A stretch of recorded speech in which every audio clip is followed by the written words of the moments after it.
देने की वजह से आज केसीआर 10 साल से हुकूमत के अंदर है। कौन सा? केसीआर हुकूमत के अंदर है 10 साल से।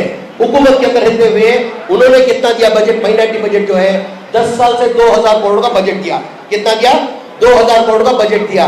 2000 करोड़ के बजट के अंदर भी क्या है, तुम एक्शन प्लान देखो, खाली 900 करोड़ रुपए खर्च हुआ, खाली नाम के वास्ते करके 2000 करोड़ देते थे। तो हमारी कांग्रेस गवर्नमेंट ने ये अनाउंस किया, हमारी हुकूमत आएगी तो हम उसको 5000 करोड़ करने वाले को अनाउंस किया। कितने? 5000 करोड़। खासकर जो तालीम के अंदर मुसलमान बहुत पीछे है, तालीम के अंदर आगे बढ़ना करके वो एक स्कीम के अंदर वो एक लाने की जद्दोजहद करी। और एक शादी भाग्य, निकाह भाग्य, शादी मुबारक करको एक स्कीम है। शादी मुबारक स्कीम के अंदर अभी के हाल ही की हुकूमत के अंदर 1 लाख रुपए दे रहे। 1 लाख के अंदर शादी होना मुश्किल होती गरीब की करके हमने 1,70,500 रुपए देना करके तय करके 1,70,500 दिए। और एक मौसम इमाम का जो तनख्वाह जो है उसका जो है 12,000 देता हूँ कि केसीआर सिर्फ वादे करते हैं, सिर्फ 5,000 रुपए दे रहे हैं। हमारी हुकूमत आएगी तो हम 12,000 मौजूद इमाम को देने का तय करें। हमारी हुकूमत आई तो जो मौजूद के मस्जिद होते हैं, जो इमाम होते हैं, उनको 5,000 के अंदर गुजरान चलना मुश्किल होता है। गुजरान चलना मुश्किल होने की वजह से 12,000 देना करके थे। जो दरगाह के जो है सज्जादे जो होते हैं, दरगाह के अंदर दुआ करते हैं, उनको ये लागू नहीं होता है। तो हमारी हुकूमत आएगी तो उनको वो भी देना करके हमने लागू की। मैं केसीआर साहब से पूछना चाहता हूँ, आज मुसलमान का आप आके वोट पूछ रहे ना, किस वजह से आप वोट पूछ रहे हैं? आपने मुसलमानों को क्या किया? कुछ तो करना चाहिए ना। अभी हम बोल रहे हैं कर्नाटका के अंदर क्या किए, जब हमारी हुकूमत थी केसीआर साहब, हमारा क्या थे वो चीफ मिनिस्टर का नाम हमारा ध्यान होगा ना, जो कांग्रेस की जो हुकूमत थी वाईएस राजशेखर साहब, 2004 के अंदर 4% रिजर्वेशन दिए। कितना परसेंट रिजर्वेशन दिए? केसीआर साहब 2010 के चुनाव के अंदर जब अनाउंस करें, अगर मुसलमान एक होके मेरे को वोट देके जीता हो, मेरा जो 4% जो मुसलमानों का रिजर्वेशन है, मैं 6 महीने के अंदर 12% करता करके कौन बोले? यही केसीआर साहब। झूठा आदमी बोल के 10 साल हो गया। बोल के कितना साल हो गया? 10 साल हो गया। ये 2 साल के बाद एक बहुत बड़ा पब्लिक मीटिंग होता है। पब्लिक मीटिंग के अंदर एक नौजवान खड़ के पूछता है, केसीआर साहब आपने इलेक्शन के चुनाव के टाइम पे आपने भरोसा किया था, आपने वादा किया था जो 4% रिजर्वेशन को 12% देता करके, अब 2 साल हो गए, 6 महीने का वादा किए थे, अब तक नहीं दे रहे।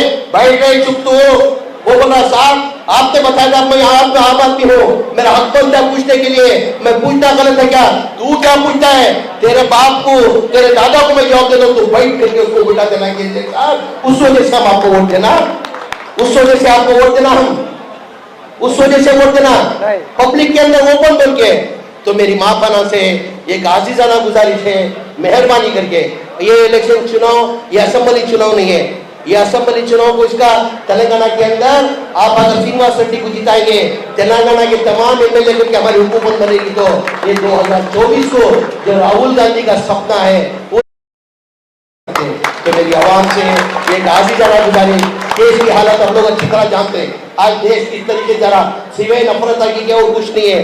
बीजेपी के अंदर सिर्फ हिंदू मुसलमान करके नफरत की लगा के सियासत कर रहे हैं और कोई गरीब की भलाई नहीं हो रही। अब देखे होंगे हमारे नरेंद्र मोदी जी, हमने भी सोचा था 2014 में जिधर जाते थे भाषण देते थे, भाई इनमें गरीबान के भलाई होगी, देश का मैं अच्छा करूंगा।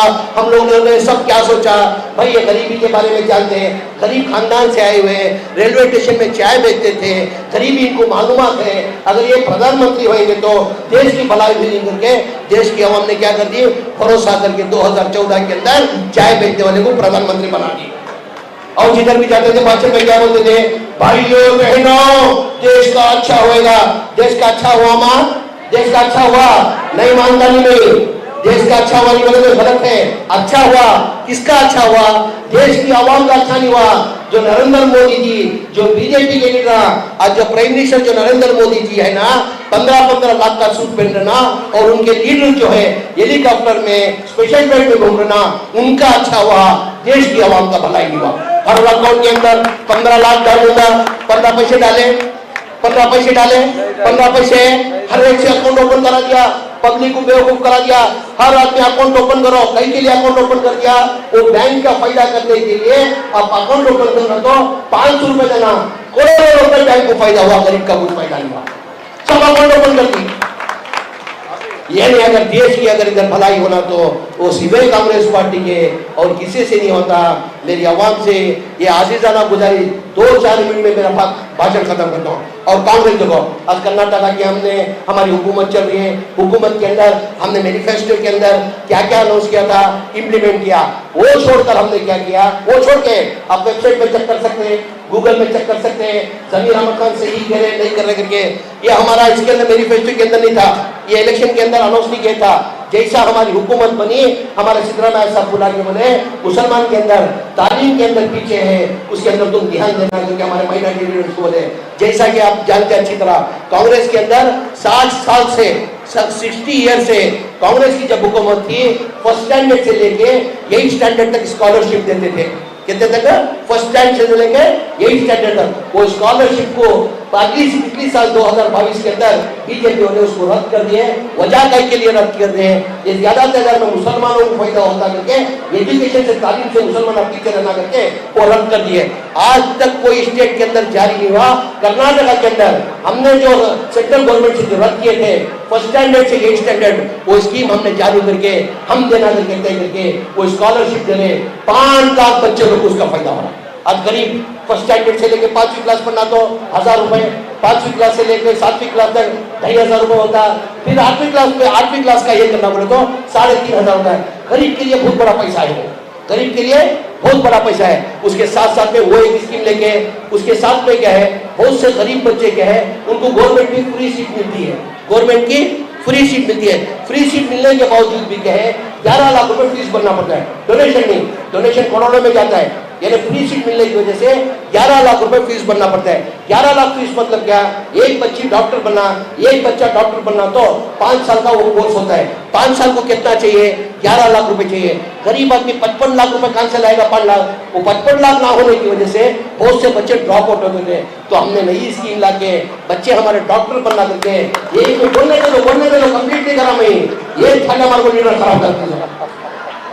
13,300 बच्चों को इस बार हमने क्या किया, 5 लाख रुपए माइनॉरिटी डिपार्टमेंट से देना, हमारे 1300 बच्चे डॉक्टर बनना करके नवी स्कीम चालू करके है, नवी स्कीम चालू है। और ड्राइवर बन के रहना नहीं, वो भी मालिक बनना करके।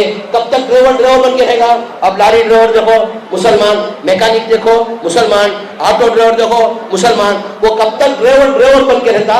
वो मालिक बनना करके क्या किए, हमने एक नवी स्कीम लेके 8.5 लाख रुपए की गाड़ी, उनकी चॉइस, तुम्हारी जो भी पसंद की तुम्हारी, ये कोई ये लेता, टाटा सुमो लेता, कोई ऑटो लेता, कोई 4 व्हीलर लेता, कोई ट्रैक्टर लेता, जो भी गाड़ी, 8.5 लाख की गाड़ी में 3 लाख माइनॉरिटी डिपार्टमेंट से फ्री देते, सब्सिडी देते।